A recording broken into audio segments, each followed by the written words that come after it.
안녕하세요. 제 아내는 상당히 미인이었고 차림새도 근사했습니다. 바로 아내에게 반했고 반년 정도를 아내에게 끈질기게 구했습니다. 아내는 처음엔 정중히 그리고 냉정히 저를 거절하였지만 지극정성을 다하는 제게 어느 순간부터 마음을 열었습니다. 결국 아내와 연인 관계가 되었고 정말 많이 사랑했습니다. 처음엔 일방적이었지만 아내도 성실한 제 모습을 인정해 주었고 세상 부러울 것 없는 커플이 되었습니다. 아내와는 2년 남짓의 짧지만 불꽃 같은 연애를 했고 결혼하게 되었습니다. 세상 부러울 것 없는 남자가 된 듯 했습니다. 결혼 당시 형편이 넉넉지 않아 대단한 곳으로는 못 갔고 남들 다 간다는 세부로 신혼여행을 갔습니다. 뭐 그래도 처음 겪는 외국의 풍경을 눈에 담는 것조차 가슴이 벅찼고 저희 부부는 그것조차 감격스러웠습니다. 뭐 제 생각이지만 아내는 다를 수도 있었겠네요. 그래도 별탈 없는 신혼여행을 보냈고 거기서 첫째를 갖게 됩니다. 지금 생각해도 아이는 제 축복이고 제 인생의 절반 이상을 차지하는 소중한 존재입니다. 신혼여행을 다녀온 뒤 임신한 아내는 직장을 그만두었고 전업주부의 길로 들어섭니다.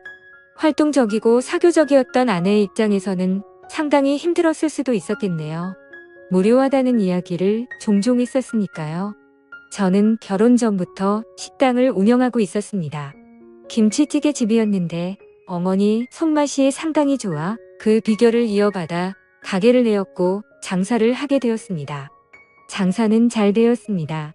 20평 남짓의 작은 가게라 많은 수입이 있진 않았지만 그래도 남들 먹고 사는 정도 이상은 벌었던 것 같습니다. 사실 제가 가방끈이 조금 짧았고 이 정도 벌이에 안정적인 삶을 살 수 있다는 것에 감사하며 살았습니다. 임신한 아내와 뱃속에 있는 아이를 생각하며 열심히 장사를 했습니다. 그리고 신혼여행 10개월 후 저희는 세상에서 가장 빛나는 보석을 얻게 됩니다. 너무 사랑스러웠어요. 저에게는 아내와 아이가 동기부여가 되었고 2호점까지 내게 됩니다. 2호점은 1호점에 비해 10평을 늘려 30평 정도로 크게 했고 마찬가지로 장사는 잘 되었습니다. 저 역시 많이 바빠졌네요. 아내는 출산하고 종종 가게에 아이를 데려와 도와준 적이 있긴 했지만 아이가 기어다니기 시작하면서부터 거의 오지 못했습니다. 그러다 둘째를 임신하였고 저와 아내는 서로의 역할을 충실히 하기 위해 가게와 육아를 분리했습니다. 그러던 중 둘째가 태어났고 별탈 없는 일상을 지내던 중 아내의 외도를 발견했습니다. 대학 시절 같이 학교를 다녔던 선배였더군요.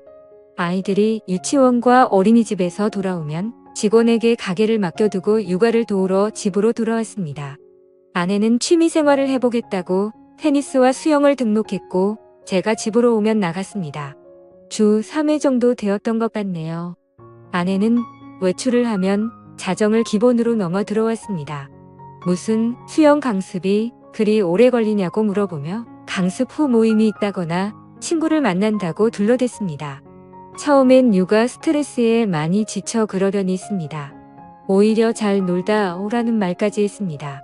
가게 2개를 운영하며 잘못 챙겨준 것도 미안했으니까요. 날이 밝아서 들어온 적도 종종 있었습니다. 그건 좀 아닌 것 같아서 그때마다 저는 화를 내었고 부부싸움으로 이어졌습니다. 그러던 중 종종 들르는 인터넷 커뮤니티에 다른 사람이 작성한 아내의 불륜 사연을 보았고 그때부터 찜찜한 기분이 들었어요. 어느 날 와이프 핸드폰을 몰래 보았습니다. 한 남자와 주고받은 카톡이 있었습니다. 내용을 보니 다관입니다. 그 남자의 은밀한 사진과 아내의 은밀한 사진들이 교차되며 대화가 오갔고 차마 입에 담기 힘든 낯뜨거운 대화들이 담겨져 있었습니다. 세상이 그렇게 믿었던 아내의 불륜이 이렇게 제게도 찾아왔습니다. 주저앉았고 망연자실했습니다. 한참 허공을 바라보다가 화가 치밀어 다 뒤집어 엎어버릴까 하다가 차분히 생각할 시간을 가졌고 다음날 아내에게 조용히 말을 꺼냈습니다. 와이프는 당돌하게도 외도 사실을 순순히 인정하네요. 아니라고 해명이라도 하길 바랐는지도 모릅니다. 뭐 증거가 그리 나왔으니 발뺌하기도 어려웠겠지만요. 아내를 다그쳤고 저는 남자를 만났습니다. 카톡 내용을 들이밀었습니다. 그 남자도 처음 겪는 일이고 무서웠는지 저한테 있었던 일을 다 말해주더군요. 대학 선배였고 졸업 후 과모임에서 만나 정을 키웠다고 합니다. 물론 아내가 애 딸린 유부녀인 것도 모두 알고 있었고요. 이야기를 들어보니 이 두 년 놈들 대단합니다. 가장 황당했던 사건은 주말에 저는 일이 있어서 못 갔던 여행을 그 남자와 아내 그리고 저희 아이들과 같이 갔답니다. 경기도 외곽에 펜션을 잡아 마치 아무 문제 없는 부부처럼 아이들과 함께 놀았고 심지어 1박을 하고 왔습니다. 당시엔 제가 일이 있어서 너무 미안해했고 친구네 부부와 간다고 하여 아무 의심 없었거든요. 그런 줄로만 알았었는데 아이들 입단속을 얼마나 잘 시켰는지 저는 전혀 모르고 있었습니다. 심지어 아내에게서 교차 체크한 결과 그날 부적절한 행위까지 했다고 자백받았습니다. 어떻게 사람이 이럴 수 있을까요? 아이들을 방에 재우고 다른 남자와 바람을 피울 수 있는지 지금 생각해보면 이건 도저히 사람으로서 용서가 안 되는 일이었지만 무릎 꿇고 사과하는 아내에게 그간의 정이 남아있어 바보 같게도 저는 용서를 해주고 맙니다. 제가 등신이 많네요. 그때 봐주는 게 아니었는데 애들도 둘이나 있고 처음 당하는 일에 어안이 벙벙했단 터라 애석하게도 저는 용서를 해주었습니다. 미친 듯이 화가 났지만 그래도 아내를 너무 사랑했습니다. 모든 게 못난 제 탓이라니 있고 앞으로의 미래만 보고 원상태로 돌리려 많이 노력했습니다. 주말이면 아내와 아이들과 함께 매주 놀러 갔고 의식하지 않으려 그간의 일들을 입 밖에 꺼내지도 않았습니다. 아내도 많이 달라지는 듯 했고 자정이 넘어서에 들어오던 위험한 외출은 거의 없어졌습니다. 시간이 지나니 일주일에 한 번 정도는 늦게 들어오는 날이 있었으나 설마 또 그러겠냐는 아니란 생각을 했네요. 그러다 또 사건이 터졌습니다. 어느 날 아내는 저에게 한증막에 다녀온다고 기다리지 말라고 톡을 보내왔습니다. 순간 너무 찝찝했는데 용서했다고 하나 그 당시에 이를 완전히 잊지는 못했던 것 같습니다. 예전에 와이프 폰에서 보았던 모텔로 애들을 재우고 무작정 가보기로 했습니다. 카카오 택시의 이용 내역에서 발견한 곳입니다. 남양주에 있는 한 숙박업소였습니다. 전 그곳 주차장에서 아내의 차를 발견하고 말았습니다. 이런 기막힌 우연은 어떻게 딱 들어맞는지, 왜 또 이런 시련을 또 겪어야 하는지 너무 아팠습니다. 주차장에 나란히 세워져 있는 또 다른 차가 굉장히 의심스럽더군요. 상대방 차는 벤츠였고 아내 차는 아우디였습니다. 아내에게 차를 중고로 뽑아준 지 보름도 채 안 되었을 때 이 사건이 터져버린 것입니다. 나란히 그 두 대의 차를 핸드폰으로 찍어놨습니다. 그리고 와이프가 내려오길 기다렸습니다. 처음에 3층에서 한 남자가 내려오더군요. 그리고 엘리베이터가 다시 3층으로 올라가고 바로 와이프가 내려옵니다. 먼저 내려온 남자는 저만치 멀리 가서 담배를 태우고 있었고 3층에서 내려온 아내는 저를 보더니 황당해 하더군요. 그 표정을 잊을 수 없습니다. 저는 바로 와이프를 추궁하기 시작했습니다. 왜 한증막을 간다던 사람이 여기 있냐? 누구랑 있었냐? 아내는 혼자 있었다라는 말만 하더군요. 말도 안 되는 억지였지만 아내는 이번에 걸리면 끝이라는 걸 알기에 딱 잘라댑니다. 아니, 어떻게 혼자 모텔에 있을 수 있냐는 말에 이곳이 온천이 나와 여기로 왔답니다. 그때 멀찌감치 있던 3층에서 내려온 남자가 의심되어 그 남자에게 다가가 물어봤습니다. 그 남자는 아내를 전혀 모른다고 했습니다. 아내도 모르는 사람이라고 했습니다. 아내와 6년 살면서 처음으로 손찌검을 했습니다. 아내를 데리고 모텔 3층으로 올라갔습니다. 몇 호에 있었냐고 물어보니 대답을 안 해주더군요.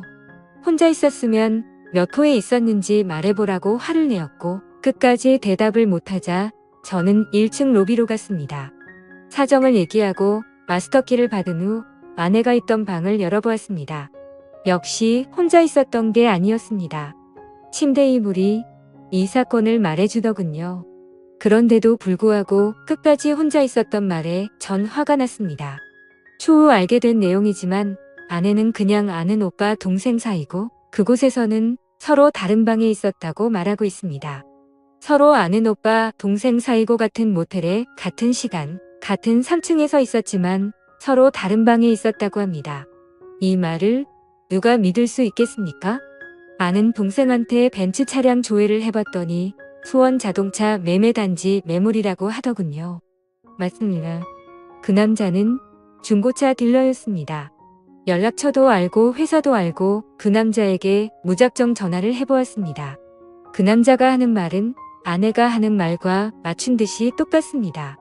아내는 아는 동생이고 본인은 다른 방에 있었다고 합니다. 온천하러 갔었다고요. 이거 가능한 일입니까? 결정적 증거를 잡지 못해 그 후 아내와는 상당히 불편했고 대화도 하나 없는 냉랭한 관계가 되었고 이때부터 아내와 별거하기 시작했습니다. 아내는 수원에 있는 처전에서 지내겠다고 집을 나갔고 저는 아이들을 돌보고 있습니다. 식당을 운영 중이라 저는 점심만 봐주고 나머지 시간은 아이들을 케어하며 생활했습니다. 둘째 생일 아내가 저에게 문자를 보냈습니다. 아이 생일이니 같이 밥 먹고 싶다고요. 그래서 집으로 오라고 했습니다. 서로 너무 불편하고 껄끄러웠지만 뭐 어쩔 수 있나요? 아이들과 나가서 외식 후 촛불을 불어줬습니다. 아이들은 엄마 언제 돌아오냐 하며 계속 칭얼댑니다. 그렇게 식사를 마치고 아내는 집으로 와서 할 이야기가 있다고 시간 좀 내달라고 합니다. 아내는 이미 저에게 모든 정이 사라진 상태이며 이혼을 결심했고 빠른 시간에 정리하자고 합니다. 어느 정도 예상은 했지만 직접 아내 입에서 그 말을 들으니 정신이 멍하다군요. 사실 제가 거기서 그러면 안 되는 거였는데 아직 아내를 사랑하고 있기 때문에 아내를 설득했습니다. 참 비참하고 억울했습니다. 제가 다그치고 아내는 빌었어야 하는 상황에 오히려 제가 설득을 하고 회유를 하는 상황이었으니까요. 아이들은 어쩌냐? 아직 우리 다시 해볼 수 있는 거 아니냐? 집으로 다시 돌아와라. 수차례 설득을 했지만 마음이 확실히 떠났는지 완강하게 거절합니다. 저도 대화를 하다 보니 어느 정도 포기가 되었고 소송 이혼을 하고 싶었지만 합의로 최대한 아내에게 맞춰주었습니다. 자동차와 적금 2천만 원, 현금 5천만 원 주기로 하였고 양육비는 안 받는 걸로 했습니다. 그래도 한때는 뜨겁게 사랑했던 그 여자를 그렇게 보내주었습니다. 그날 모텔에서 있던 사건은 의문만 남기고 끝나게 되었네요. 다 잊기로 했습니다. 지금 아이들은 어머니께서 와주셔서 케어해 주시고 저도 일찍 퇴근하여 같이 보고 있습니다.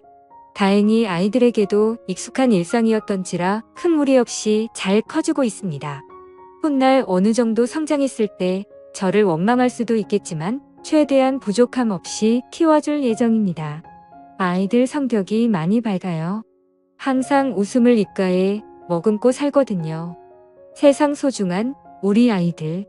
아빠가 미안합니다. 여기까지 제 이야기는 끝입니다.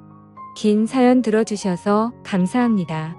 그런데 과연 서로 알고 있는 두 남녀가 같은 날 같은 층 방에서 아무 일 없이 있었다는 게 가능한 이야기일까요? 오늘의 사연 들어주셔서 감사합니다. 여러분의 생각은 어떠신지 댓글 달아주세요. 재미있게 시청하셨다면 구독, 좋아요 부탁드립니다.